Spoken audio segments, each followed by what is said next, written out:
Ketemu lagi hari ini dengan Mama Eji, juga dengan roti tentunya. Kali ini kita akan buat roti apa nih? Ini adalah salah satu jenis roti manis, Milky Sweet Bun.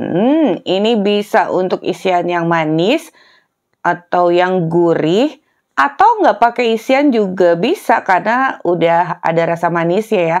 Nah, ini kalian bisa lihat seratnya tuh tebal dan lembut. Masih dengan cara yang mudah tanpa ulen dan mixer. Untuk itu kalian ikuti aja tutorialnya secara audio dan visual dari awal sampai akhir tanpa di skip. Dan sebelumnya jangan lupa like, subscribe, nyalakan lonceng aktifnya, juga komentar. Air susu yang hangat boleh UHT atau susu bubuk dicampur dengan air.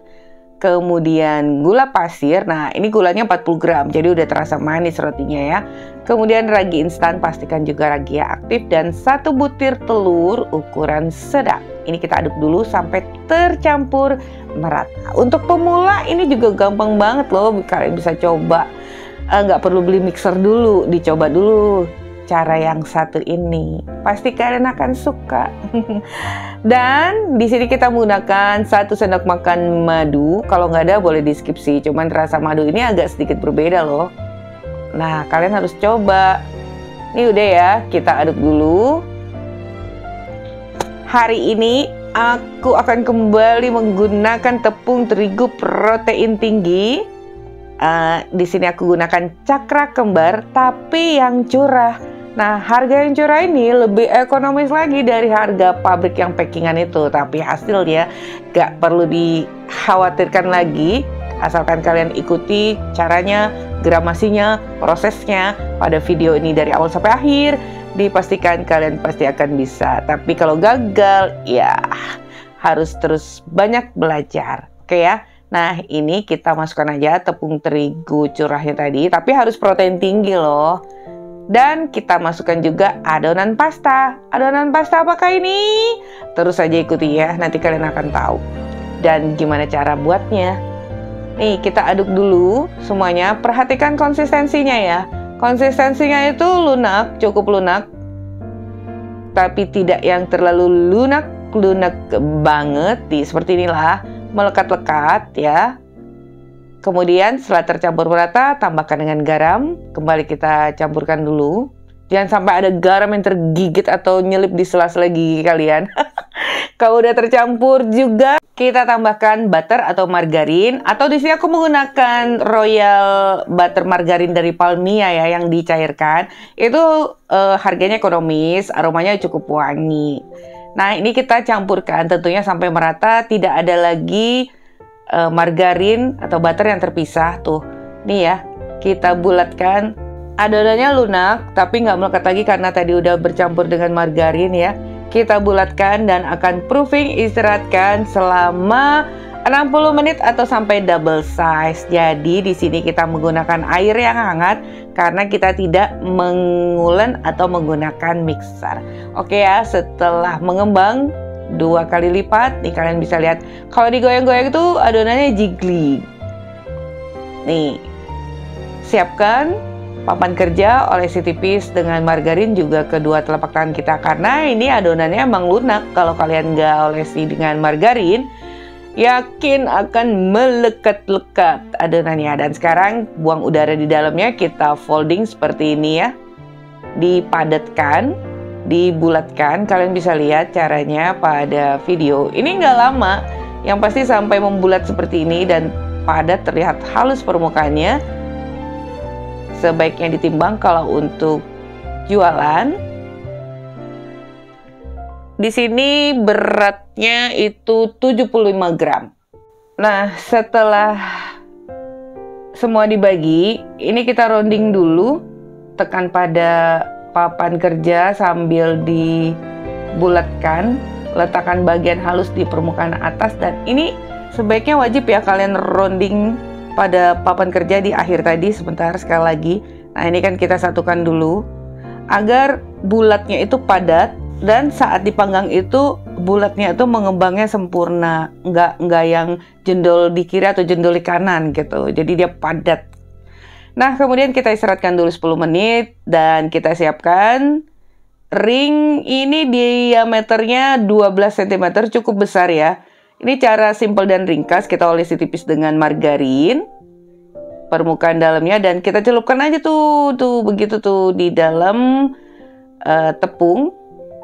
Nah kan lebih simpel dan cepat daripada kalian taburi gitu loh setiap tepiannya, nggak merata. Kalau seperti ini hasilnya merata. Nah kalau udah, kita kembali ke adonan, ambil dari urutan yang pertama. Walaupun ini tanpa isian, kembali kita tepuk-tepuk tadi ya, buang udara di dalamnya dan kembali kita rounding. Tahapannya sama seperti yang awal tadi. Jangan lupa di akhir kita rounding pada papan kerja seperti itu tadi ya, biar padat dan mengembangnya sempurna. Langsung aja letakkan pada loyang dan taruh deh ringnya. Jangan sampai mengembang dulu ya, baru kalian letakkan ringnya. Nah itu tadi dipuk-puk dulu. Kalau agak melekat, tangan kalian aja yang diberi terigu sedikit, biar nggak melekat di tangan. Tuh, yang terakhir kita rounding di atas papan kerja. Oh iya, ini boleh kalian beri isian apa aja, selai strawberry atau coklat atau apa aja ya, boleh diisi. Nah ini kita bagi jadi 2 loyang, jadi harus berjarak ya, karena ini agak besar, jangan sampai dempet-dempet. Final proofing 30-45 menit, tentunya sesuai suhu ruangan. Nah pasta yang kita masukkan tadi itu adalah pasta biangnya. Terigu protein tinggi kita campur dengan air susu dan air biasa. Kita aduk dulu sampai tidak bergerindil setidaknya ya. Dan masak dengan api yang kecil, terus diaduk, jangan ditinggal sampai jadi pasta seperti ini. Nah kalau udah, kita pindahkan dulu ke wadah lain agar cepat dingin pada suhu ruang. Ini seperti bubur bayi ya, dan ini adalah pasta biang metode Tangzong. Tutup permukaannya dengan plastik agar tidak kering. Letakkan aja pada suhu ruang sampai tidak panas lagi. Nah ini udah proofing nih, 1 loyang akan antri masuk di oven. Agar tidak overproofing, kita letakkan dulu di kulkas, di chillernya aja ya. Yang udah siap ini bisa kita olesi dengan kuning telur ditambah air susu, kekentalannya sedang, dan kita oleskan 5-7 menit sebelum masuk oven ya, agar nanti permukaannya cantik. Nah ini kita beri garnish, aku beri biji bunga matahari atau kuaci itu loh juga bisa, biji labu ya, sesuai selera aja. Bisa juga dengan biji wijen ataupun keju. Nah ini kita panggang dengan suhu 180-190 derajat Celcius 20 menit atau sesuai oven kalian masing-masing.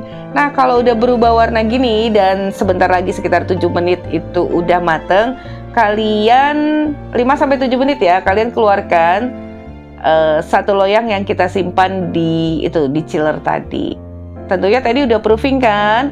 Sekarang tinggal langsung aja kita oleskan dengan kuning telur. Nah ini udah keluar nih, udah mateng loyang yang pertama. Nah loyang yang pertama ini selagi hangat atau panas, kalian olesi permukaannya dengan butter atau margarin. Dan loyang berikutnya ini udah kita olesi juga dan diberi biji bunga matahari. Nah kebetulan juga cetakannya tadi bergantian, nggak cukup. Oke ya, ini adalah loyang pertama.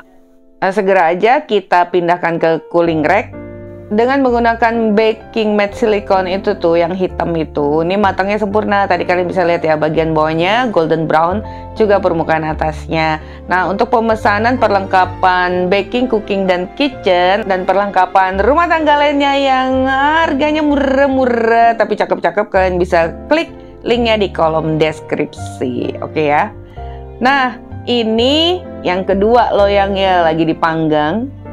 Jadi aku tidak menyarankan kalau kalian menggunakan oven rumah tangga itu langsung 2 rak ya, karena matangnya nggak akan sempurna. Jadi harus satu-satu, kecuali ovennya yang besar. Nah ini kita bisa isi dengan selai strawberry, selai coklat, ataupun patty daging burger ya. Atau dimakan begitu aja, udah enak, lembut, gurih, milky, pokoknya semua rasa. Nah jangan lupa setiap kita keluarkan tadi loyangnya itu dihentakkan dulu ya, agar udara di dalam roti itu bisa keluar, rotinya nggak mengempis gitu. Nih matang sempurna, cakep banget bagian bawah dan permukaan atasnya. Dan kalau kita pencet-pencet itu tandanya rotinya itu empuk banget. Nah, ini karena udah kita pencet-pencet nih, akibatnya nih jadi kisut-kisut nih permukaannya.